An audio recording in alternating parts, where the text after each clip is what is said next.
Hello दोस्तों। Are के लॉन्चमेंट में एक बार फिर से आपका बहुत बहुत स्वागत है। मेरा नाम है राहुल, जो कि आपको पता ही है। तो जो सीरीज मैंने आपकी स्टार्ट करी थी बिजनेस स्टडी की, जो कि हिंदी मीडियम में है 11वीं कक्षा वालों के लिए, और ये सीबीएसई का सिलेबस है जो मैं आपको बता रहा हूँ, पढ़ा रहा हूँ। ठीक है। तो इसी सीरीज में मैं आपकी अगली एक्सरसाइज यानी कि चैप्टर 2 की एक्सरसाइज नंबर 7, जो कि लास्ट एक्सरसाइज है, इसको लेकर मैं हाजिर हूँ। आज की इस वीडियो में एक्सरसाइज 2.7 के ऊपर चर्चा करेंगे। अगर आपने इससे पहले की एक्सरसाइजेस नहीं देखी है, चैप्टर्स नहीं देखे हैं, तो उनके प्लेलिस्ट का लिंक नीचे आपको डिस्क्रिप्शन में मिल जाएगा, वहां से जाकर आप उनको देख सकते हैं। नोट्स चाहिए, उनके पीडीएफ्स भी आपको डिस्क्रिप्शन में मिल जाएगा। वहां पर मैंने अपने टेलीग्राम चैनल का लिंक दिया हुआ है, वहां से जाकर आप हमारे टेलीग्राम चैनल को जरूर ज्वाइन करें। वहां पर आपको सभी नोट्स पीडीएफ्स मिल जाएंगे। तो चलिए वीडियो को बिना किसी देर के स्टार्ट करते हैं। तो आज की एक्सरसाइज आपकी 2.7, व्यावसायिक संगठनों के प्रारूप का चयन। जितने भी व्यावसायिक संगठन होते हैं, इनके प्रारूपों का चयन कैसे करते हैं। ठीक है। तो सबसे पहले देख लेते हैं कि व्यावसायिक संगठनों के प्रारूप का चयन किस प्रकार करते हैं, किन किन बातों का ध्यान रखते हैं, ऐसा करना क्यों जरूरी है। ठीक है। ऐसा करना इसलिए जरूरी है क्योंकि आपने सुना होगा एकाकी व्यापार होता है, संयुक्त हिंदू परिवार व्यवसाय साझेदारी होती है, साझेदारी संगठन होती है, कंपनी होती है। इन सभी में से किस को हम क्या करें, चयन करें। इन सभी में से किसका चयन करें, हमारे लिए कौन सा उपयुक्त होगा। इन सभी बातों को जानने के लिए आपको इन पॉइंट्स को ध्यान रखना पड़ेगा, जो मैं अब आपको बताने वाला हूँ। तो आइए जानते हैं कि व्यावसायिक संगठन के स्वरूप को चयन करने के लिए किन किन बातों का ध्यान रखना चाहिए। तो सबसे पहला, पूंजी की आवश्यकता। आपको पता है कि अगर आप कोई भी व्यवसाय करना चाहते हैं तो पूंजी जरूर उसमें लगती है। तो व्यवसाय में पूंजी लगाने का कार्य सबसे अधिक महत्वपूर्ण होता है। पूंजी की आवश्यकता व्यवसाय के पैमाने व उसकी प्रकृति पर निर्भर करती है। एक निर्माण संस्था को एक परचून की दुकान से अधिक पूंजी की आवश्यकता होती है। पूंजी की आवश्यकता का अनुमान लगाने के बाद व्यावसायिक संगठन के प्रारूप का चयन किया जाता है। ठीक है। तो सबसे मेन कार्य क्या है, पूंजी लगाना। किसी भी व्यवसाय को आप शुरू करना चाहते हैं, स्टार्ट करना चाहते हैं, तो सबसे पहला कार्य क्या होता है, उसमें पूंजी लगाना पड़ता है। ठीक है। सबसे महत्वपूर्ण कार्य क्या है, पूंजी लगाना। ठीक है। और यह क्या करता है, व्यवसाय के पैमाने पर, उसकी प्रकृति पर निर्भर करता है कि उसमें कितनी मात्रा में पूंजी लगानी है। ठीक है। जिस प्रकार एक निर्माणी संस्था को, उत्पादन संस्था को, उत्पादन कंपनी को अधिक पूंजी की आवश्यकता होती है, ठीक उसी प्रकार परचून की दुकान वाले को कम पूंजी की आवश्यकता होती है। कहने का मतलब यह है कि जितना बड़ा आपका कंपनी, संगठन, जो भी है, व्यवसाय जितना बड़ा होगा, उसके अनुसार ही उतनी ही अधिक मात्रा में पूंजी की आवश्यकता होती है। अगला है स्वामियों का दायित्व। सामान्यतः व्यवसाय के प्रारूप जिसमें जोखिम न्यूनतम हो, व्यवसाय के स्वामियों को अधिक प्रिय लगते हैं। कहने का मतलब यह है कि व्यवसाय का वह प्रारूप स्वामियों को ज्यादा अधिक अच्छा लगता है, प्रिय लगता है, जिसमें कि जोखिम न्यूनतम हो, कम जोखिम हो। ठीक है। एकाकी व्यापार तथा साझेदारी व्यवसाय में स्वामी का दायित्व असीमित होता है और कंपनी में सीमित होता है। ठीक है। तो ज्यादातर स्वामी एकाकी व्यापार या साझेदारी व्यवसाय में क्या करते हैं, उसको शुरू करना चाहते हैं। क्यों? क्योंकि वहां पर दायित्व अधिक होता है। दूसरी ओर कंपनी, कंपनी में क्या होता है, सीमित होता है। तो कुछ स्वामी होते हैं जो कि एकाकी व्यापार और साझेदारी को क्या करना चाहते हैं, स्टार्ट करना चाहते हैं। इसलिए स्टार्ट करना चाहते हैं वहां पर जो भी लाभ हो, उन सबका मालिक केवल वही हो। ठीक है। और दूसरी तरफ अगर वो कंपनी का चयन करते हैं, तो कंपनी का चयन वो है इसलिए करते हैं ताकि वहां पर उनका जो दायित्व हो वो सीमित हो। ठीक है। तो दोनों में डिफरेंस यही है। एकाकी व्यापार, साझेदारी व्यवसाय में क्या होता है, दायित्व असीमित होता है, और कंपनी में जो दायित्व होता है वह सीमित होता है। ठीक है। चलिए अब आगे चलते हैं। स्थापना में सुविधा। व्यवसायिक संगठन के प्रारूप के चुनाव को व्यवसायी की स्थापना के समय पूरी की जाने वाली औपचारिकता भी प्रभावित करती है, अतः इसके अनुसार ही चयन करना चाहिए। व्यावसायिक संगठन का प्रारूप कि हम जब चुनाव करते हैं तो हमें इस बात को भी ध्यान में रखना चाहिए कि उसकी स्थापना कितनी सरल है, कठिन है। क्योंकि उनकी स्थापना जब की जाती है तो उस समय हमें अनेक औपचारिकताएं पूरी करते हैं जो कि उसकी स्थापना को प्रभावित करती है। जैसे कि कोई अगर सरकारी व्यवसाय स्टार्ट होने वाली है तो उसकी स्थापना कठिन होती है। पहले क्या कि उसका रजिस्ट्रेशन कराना, फिर सभी सरकार के जो भी सरकार ने गाइडलाइंस दिए उनको फॉलो करना, उसके बाद ही आप एक गवर्नमेंट व्यवसाय, सरकारी सार्वजनिक व्यवसाय की स्थापना कर सकते हैं। निजीकरण में ऐसा कुछ नहीं है, उन्हें क्या करना होता है, रजिस्ट्रेशन कराना होता है और वो अपना व्यवसाय स्टार्ट कर लेते हैं। ठीक है, तो हमें व्यवसाय की सुविधा भी देखनी पड़ती है कि हम जब स्थापना करेंगे तो उसमें क्या सुविधा है, क्या उसकी कठिनाई है। आगे चलते हैं। निरंतरता एवं स्थायित्व। यदि किसी संस्था में निरंतरता एवं स्थायित्व का गुण है तो प्रशिक्षित एवं विशेषज्ञ व्यक्ति इस तरह की संस्था में प्रवेश करना चाहेंगे और संस्था अपेक्षाकृत अधिक उन्नति करेगी। व्यावसायिक संगठन के कंपनी प्रारूप में विशेषता विद्यमान है क्योंकि सदस्यों के आने जाने का इसके अस्तित्व पर कोई प्रभाव नहीं पड़ता। कहने का मतलब ये है कि यदि कोई संस्था है जो कि निरंतरता और स्थायित्व का गुण है जिसमें, तो क्या होगा, अगर किसी कंपनी संस्था व्यवसाय में अगर यह गुण है तो उससे क्या होगा, उससे यह होगा कि प्रशिक्षित और विशेषज्ञ व्यक्ति इस संस्था में आना चाहेंगे, काम करना चाहेंगे, जिससे जितना कंपनी ने सोचा होगा लाभ कमाने का, उन्नति करने का, उससे अधिक वह लाभ कमाएगी और उन्नति करेगी। ठीक है। व्यावसायिक संगठन का प्रारूप क्या है, एक कंपनी भी है। व्यावसायिक संगठन के प्रारूप कितने हैं, एकाकी व्यापार है, ठीक है, कंपनी है, साझेदारी है, संयुक्त हिंदू परिवार है, यह सारे व्यावसायिक संगठन के प्रारूप हैं। ठीक है, तो इनमें से जो कंपनी है ना, कंपनी, उसमें यह विशेषता है, कौन सी, निरंतरता एवं स्थायित्व वाली। क्यों, क्योंकि इसमें सदस्यों के आने जाने का कोई भी इसके ऊपर प्रभाव नहीं पड़ता। ठीक है। अगला है कर दायित्व। एक व्यावसायिक संगठन जिसका कर दायित्व न्यूनतम हो वह सबसे उत्तम समझा जाता है। ठीक है, हर कंपनी चाहेगी कि उसका टैक्स कम से कम हो। ठीक है, तो जिस कंपनी का टैक्स न्यूनतम हो वही सबसे उत्तम समझा जाता है। आगे चलते हैं। प्रबंधकीय आवश्यकताएं। प्रबंधकीय एवं प्रशासनिक आवश्यकताएं भी व्यावसायिक संगठन के प्रारूप के निर्णय को प्रभावित करती हैं। जो प्रबंधकीय आवश्यकताएं होती हैं उसके साथ साथ प्रशासनिक आवश्यकताएं भी आती हैं। यह दोनों ही व्यवसाय के संगठन के प्रारूप को प्रभावित करती हैं। यदि व्यवसाय केवल स्थानीय प्रकृति का है तो प्रबंध के लिए एक ही व्यक्ति काफी है। इस तरह के व्यवसायों को स्थापना एकाकी व्यापार के रूप में की जाती है। इस तरह की जो स्थानीय, अगर कोई स्थानीय प्रकृति का प्रबंध है तो उसकी स्थापना एकाकी व्यापार के रूप में की जा सकती है। ठीक है। अन्यथा अगर दूसरी ओर देखा जाए तो जिसकी जो व्यवसाय स्थानीय प्रकृति का नहीं है उसके लिए आप साझेदारी या कंपनी के रूप में उसकी स्थापना आप कर सकते हैं। ठीक है, आगे चलते हैं। अगला है लोचशीलता। व्यवसाय के जीवन में ऐसी अनेक परिस्थिति आती है जिसके अनुसार परिवर्तन करना आवश्यक हो जाता है। अतः व्यवसाय का प्रारूप ऐसा होना चाहिए जिसमें बदलती हुई परिस्थितियों के अनुरूप परिवर्तन की क्षमता हो। कहने का मतलब ये है कि व्यवसाय में कुछ ऐसा टाइम आता है, कुछ ऐसी परिस्थिति आ जाती हैं जहां पर व्यवसाय में परिवर्तन करना अत्यंत आवश्यक हो जाता है। अगर उस टाइम पे वो परिवर्तन हमने नहीं किया तो कंपनी, व्यवसाय ठप पड़ सकता है, बंद हो सकता है। ठीक है, तो इसलिए कहा गया है कि व्यवसाय का प्रारूप ऐसा होना चाहिए कि हमें अगर उसमें कभी कोई परिवर्तन करने की स्थिति आ जाए, परिस्थिति आ जाए, तो हम आसानी से उसमें वह परिवर्तन कर सकें। 12th क्लास में आपको एक अच्छा चैप्टर है, चैप्टर नंबर 3 है आपका, वह है आपका व्यावसायिक वातावरण का। कक्षा 12 में जब आप आएंगे तो आपको व्यावसायिक वातावरण बिजनेस स्टडी में चैप्टर नंबर 3 पढ़ने को मिलेगा। वहां पर आपको इस चीज के बारे में बहुत ही डीप में समझने को मिलेगा व्यावसायिक वातावरण में। ठीक है, तो आइए अगला पढ़ते हैं। उत्पादन का पैमाना। व्यावसायिक संगठन का प्रारूप निर्धारित करने में उत्पादन के पैमाने की महत्वपूर्ण भूमिका रहती है। उत्पादन का पैमाना, व्यावसायिक संगठन का प्रारूप निर्धारित करने में उत्पादन के पैमाने की महत्वपूर्ण भूमिका रहती है।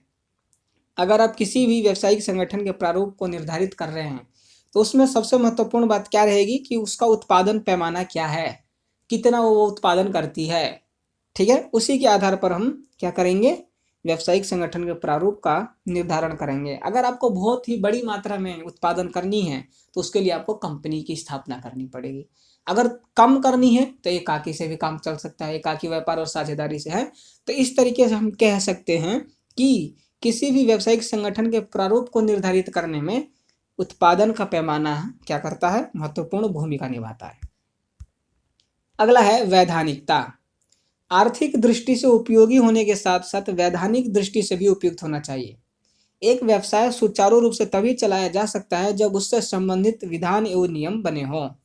इसके कहने का मतलब ये है कि आर्थिक दृष्टि से जो भी हमारा व्यवसाय है, जो भी प्रारूप हमने चुना है, वह आर्थिक दृष्टि के साथ साथ वैधानिक दृष्टि से भी उपयुक्त होना चाहिए।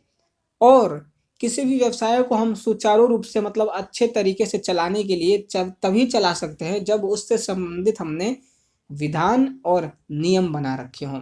कोई भी व्यवसाय आप स्टार्ट करना चाहते हैं तो बिना विधान, नियम, कायदे कानून के नहीं कर सकते।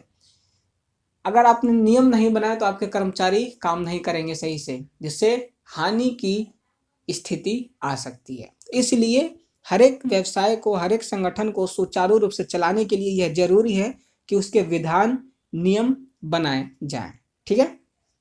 अगला है गोपनीयता की आवश्यकता। यदि किसी व्यवसाय में व्यावसायिक राशियों की गोपनीयता वंचित हो तो एकाकी व्यापार सर्वोत्तम रहता है, जबकि साझेदारी तथा कंपनी संगठन में व्यवसाय के रहस्य को गोपनीय नहीं रखा जा सकता।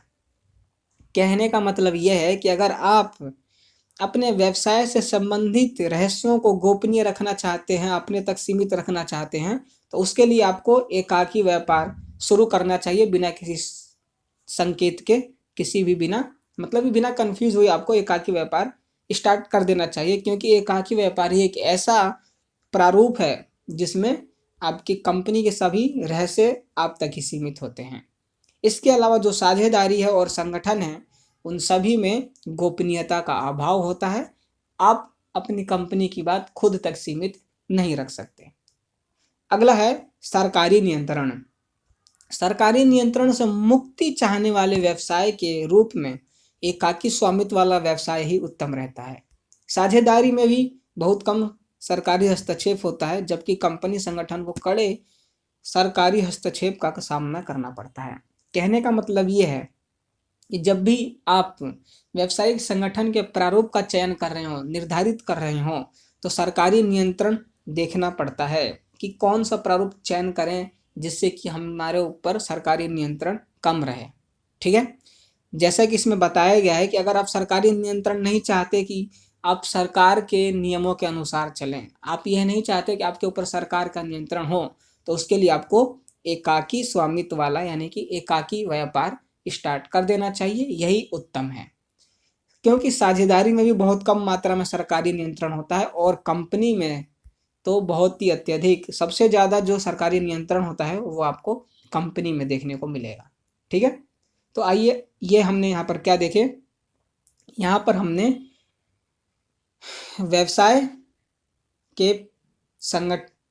संगठन के प्रारूप का चयन किस प्रकार से करते हैं, किन किन बातों का ध्यान रखते हैं, किन के आधार पर हम उनके प्रारूप को चयनित करते हैं, उन सभी बातों को देखा। मैं आशा करता हूँ कि समझ में आ गया होगा। अगर कोई कन्फ्यूजन हो तो कमेंट कर देना, ताकि मैं समझ सकूँ कि कुछ अभी समझ में नहीं आया है, कन्फ्यूजन रह गया है।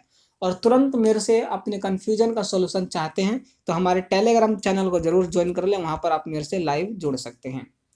अब देख लेते हैं व्यवसाय प्रारंभ करते समय ध्यान रखने योग्य मुख्य बातें और समस्याएं क्या क्या आती हैं। जब भी आप व्यवसाय प्रारंभ करते हैं तो उस टाइम आपको किन किन बातों का ध्यान रखना चाहिए और क्या क्या समस्याएं उत्पन्न होती हैं। तो सबसे पहला जो है वो है व्यवसाय का चुनाव। जब भी आप व्यवसाय स्टार्ट करते हैं तो सबसे पहले यही सोचते हैं कि आखिर व्यवसाय करें किस चीज़ का, हम किस चीज़ का व्यवसाय हमें करना चाहिए। तो प्रवर्तन की कार्य प्रणाली में सबसे पहले किया जाने वाला निर्णय व्यवसाय का चुनाव है। सबसे पहले जो निर्णय लिया जाता है वह व्यवसाय का चुनाव करते हैं कि कैसा व्यवसाय होना चाहिए।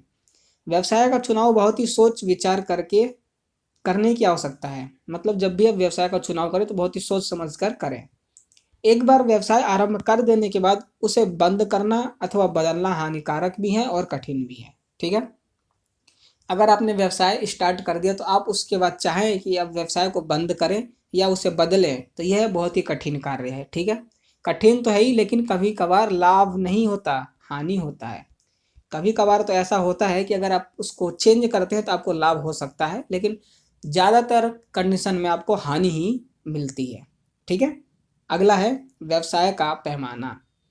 व्यवसाय के चयन के बाद उसके आकार का निर्णय लिया जाता है। मतलब कि अगर आपने सबसे पहले यह सोच लिया कि व्यवसाय किस चीज़ का करना है, उसके बाद फिर हम क्या करते हैं, उसके आकार का, मतलब कितने बड़े आकार पर, कि किस लेवल पर हम क्या करें,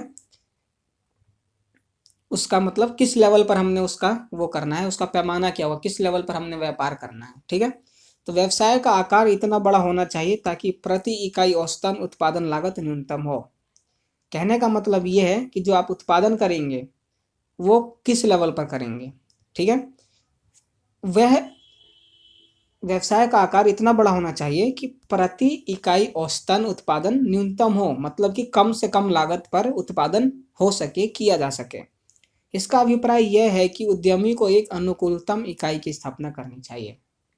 इसका कहने का मतलब ये है कि जब भी व्यवसाय के पैमाने का चयन करें तो यह ध्यान रखें कि प्रति इकाई औसतन उत्पादन जो लागत आए वो कम से कम हो, मतलब उत्पादन करने में जो भी खर्चे हों वह कम से कम हो और उत्पादन ज़्यादा कर सके। ठीक है, तो इस प्रकार के पैमाने का चयन करना चाहिए। अगला है व्यवसाय का स्थान, जो कि बहुत ही महत्वपूर्ण है। नवीन व्यवसाय के लिए स्थान का उपयुक्त होना बहुत जरूरी है। हर स्थान सभी प्रकार के व्यवसायों के लिए उपयुक्त नहीं होता। एक फुटकर व्यापारी के लिए शहर के मध्य भीड़ भाड़ वाले स्थान उपयुक्त होता है। ठीक है, कहने का मतलब क्या है, कहने का मतलब ये कि अगर आप नया व्यवसाय स्टार्ट कर रहे हैं तो जरूरी नहीं है कि हर स्थान आपके लिए उपयोगी हो। ठीक है, क्योंकि हर स्थान पर आपको क्या क्या चाहिए, जहाँ जो भी आप स्थान चयन कर रहे हैं, जिस भी स्थान का चयन कर रहे हैं, तो वो कैसा स्थान होना चाहिए, वह ऐसा स्थान होना चाहिए जहाँ पर कच्चा माल आसानी से उपलब्ध हो जाए, वातावरण अनुकूल हो। ठीक है, वहाँ पर सस्ते कर्मचारी मिल जाएं, पर्याप्त मात्रा में संसाधन उपलब्ध हो जाए, यातायात आसानी से उपलब्ध हो जाए और कम कीमत पर उपलब्ध हो जाए, बैंकिंग की सुविधाएं भी हो, बाजार आसपास में हो। तो इन सभी बातों का ध्यान रखते हुए ही हमें स्थान का चयन करना चाहिए। जिस प्रकार से फुटकर व्यापारी के लिए एक भीड़ भाड़ वाला स्थान उपयुक्त होता है, ठीक उसी प्रकार से उत्पादन व्यापारी के लिए कम भीड़ भाड़ वाला स्थान उपयुक्त होता है। ठीक है, आगे चलते हैं। अगला है व्यावसायिक संगठन का स्वरूप। व्यवसाय के स्थान का चयन हो जाने के बाद व्यावसायिक संगठन के स्वरूप का निर्णय लिया जाता है। जब हमने स्थान का चयन कर लिया तो अब स्वरूप का निर्णय लेंगे। व्यवसाय की दृष्टि से व्यवसाय एकाकी स्वामित्व, साझेदारी तथा संयुक्त पूंजी कंपनी हो सकता है। इन सभी स्वरूप अपने गुण और दोष है, मतलब इन सभी स्वरूपों के अपने अपने गुण और दोष है जो इनके चयन में सहायक सिद्ध होती हैं। कहने का मतलब यह है कि जब भी हमने स्थान का चयन कर लिया, अब हम उसके स्वरूप का चयन करेंगे कि हमने करना कौन सा है, एकाकी व्यापार करना है, साझेदारी करना है, या संयुक्त व्यापार करना है, या कंपनी करना है। इनमें से किसी एक का चयन करेंगे और इन सभी के आपको पता है अपने अपने लाभ हानि होते हैं जो कि इनके चयन में सहायक होते हैं। जिसमें ज़्यादा लाभ है, सिर्फ आसान सी बात है, सारे के सारे वही व्यवसाय का चुनाव करेंगे जिससे कि हमें ज़्यादा लाभ हो सके। ठीक है, तो इन सभी में से किसी एक का चुनाव किया जाता है। अगला है संगठन संरचना का निर्धारण। संगठन संरचना का निर्धारण। संगठन संरचना का अभिप्राय एक संस्था में कार्यरत सभी व्यक्तियों के मध्य संबंधों की स्थापना करने से है। यह बहुत ही इंपॉर्टेंट पॉइंट है कि संगठन संरचना एक संस्था में कार्य कर रहे सभी व्यक्तियों के बीच में संबंधों की स्थापना करता है। अगर ऐसा नहीं हुआ तो कोई भी कर्मचारी हो सकता है कि पूरे अच्छे से लगन से कार्य ना कर सके, आपसी मतभेद हो जाए, झगड़े भी हो जाए, जिससे कि क्या हो सकता है, व्यवसाय को हानि हो सकती है। तो ऐसा ना हो इसलिए संरचना का निर्धारण किया जाता है। ठीक है, संगठन संरचना के अंतर्गत संस्था के उद्देश्यों को पूरा करने के लिए की जाने वाली क्रिया के लिए अनेक पदों की स्थापना की जाती है। ठीक है, उद्देश्यों को पूरा करने के लिए कार्य तो करना पड़ेगा। कार्य कौन करेगा, व्यक्ति कर्मचारी करेंगे, उनके लिए हमें पदों की स्थापना करनी पड़ती है। अगला है कर्मचारियों की व्यवस्था करना। अब जब हमने पदों की स्थापना कर दी तो कर्मचारियों की व्यवस्था भी करेंगे और उनकी नियुक्ति भी करेंगे। संगठन संरचना तैयार करने के बाद निश्चित किए गए विभिन्न पदों पर कर्मचारियों की नियुक्ति की जाती है। सर्वप्रथम विभिन्न प्रकार के कर्मचारियों की आवश्यकता का अनुमान लगाया जाता है। सबसे पहले यह देखा जाता है कि कौन से कर्मचारी, किस किस प्रकार के कर्मचारी की आवश्यकता है, अनुमान लगाया जाता है, फिर उनका क्या किया जाता है, नियुक्ति की जाती है। ठीक है, आगे बढ़ते हैं। अगला है आपका वित्तीय नियोजन। वित्तीय नियोजन, फाइनेंशियल प्लानिंग जिसे कहते हैं। पूंजी व्यवसाय का प्राण होती है। आपको पता है कि किसी भी व्यवसाय को चलाना है तो पूंजी ही एक ऐसी चीज है जिससे व्यवसाय चलती है, स्टार्ट होती है। यह पर्याप्त मात्रा में उपलब्ध होनी चाहिए। पर्याप्त पूंजी उपलब्ध होने पर ही व्यवसाय के सफल एवं निरंतर संचालन की उम्मीद की जा सकती है। अगर पर्याप्त मात्रा में पूंजी है तभी हम किसी भी व्यवसाय को निरंतर और सफल तरीके से चला सकते हैं। पूंजी की आवश्यकता स्थायी संपत्ति, चालू संपत्ति एवं दैनिक खर्चों का भुगतान करने के लिए होती है। जिस तरीके से बाइक को चलाने के लिए पेट्रोल की आवश्यकता होती है, ठीक उसी प्रकार से व्यवसाय, कंपनी, संगठन, किसी भी चीज को चलाने के लिए पूंजी की आवश्यकता होती है। ठीक है, जिस प्रकार बिना पेट्रोल के बाइक नहीं चल सकती, उसी प्रकार बिना पूंजी के कोई सा भी व्यवसाय नहीं चल सकता। ठीक है, इसकी आवश्यकता क्यों पड़ती है? स्थायी संपत्ति, चालू संपत्ति, प्रिफरेंस शेयर जिसे बोलते हैं, दैनिक खर्चों का भुगतान करने के लिए इन सभी चीजों की आवश्यकता होती है। अगला है स्थायी संपत्तियों की व्यवस्था।